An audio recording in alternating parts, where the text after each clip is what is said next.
কোরআনুল কারীমের ভিতর আল্লাহ পাক বলেন, হাল আতা আলাল ইনসানি হিনুম মিনাদ দাহরি লাম ইয়াকুন শাইয়াম মাযকুরা। মানুষের জীবনে কি এমন এক সময় অতিবাহিত হয়নি, মানুষের জীবনে কি এমন একটা সময় আসেনি সে উল্লেখযোগ্য বিষয়বস্তু হিসাবে কৃষি পরাবানিত ছিল না, তার কোনো নাম ছিল না, পরিচয় ছিল না, এমনকি তার কোনো জানাশোনা ছিল না। তিনি ছিলেন কি? আল্লাহ পাক কোরআনুল কারীমের ভিতরে বলেন, এই পৃথিবীতে মানুষ আসার আগে মানুষের অবস্থা কি ছিল? আল্লাহ পাক বলেন, ইন্না খালাকনাল ইনসানা মিন নুতফাতিন আমশাজিন নাবতালিহি ফাজআলনাহু সামিয়াম বাসীরা। আল্লাহ পাক বলেন, আমি তো মানুষদেরকে সৃষ্টি করেছি শুক্রবিন্দু হতে এক ফোঁটা নাপাক পানি দিয়ে। আমি আল্লাহ রাব্বুল আলামিন মানুষদেরকে তৈরি করেছি। কেন তৈরি করেছি? নাবতালিহি ফাজআলনাহু সামিয়াম বাসীরা। আমি মানুষদেরকে তৈরি করেছি এই জন্য, মানুষদেরকে সৃষ্টি করেছি এই জন্য, যাতে করে আমি মানুষদেরকে পরীক্ষা করতে পারি।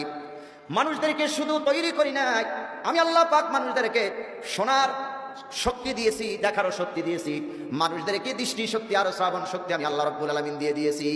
সুবহানাল্লাহ বলি। মানুষ সব জন্মের আগে কি ছিল? মৃত্যু ছিল। মৃত্যু থেকে আল্লাহ পাক কি করছেন? জিন্দা করছেন। শুধু জিন্দা করে নাই, তার দৃষ্টি শক্তি দিয়েছেন, শ্রবণ শক্তি দিয়েছেন, যাতে করে তার দৃষ্টি দিয়ে দেখতে পারে আর শ্রবণ শক্তি দিয়ে তিনি যেন শুনতে পারে। আল্লাহু আকবার বলি।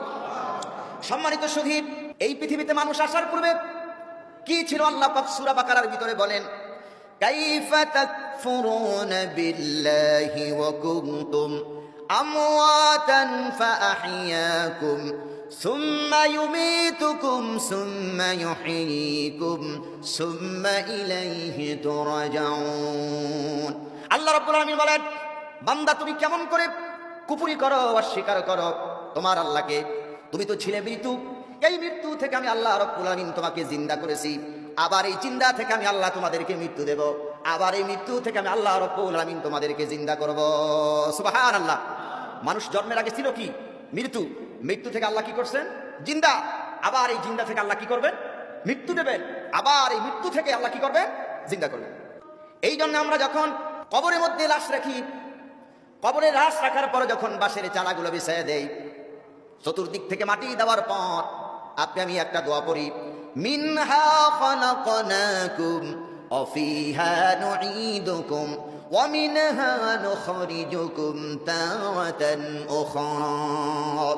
এই যে দোয়া পড়লাম,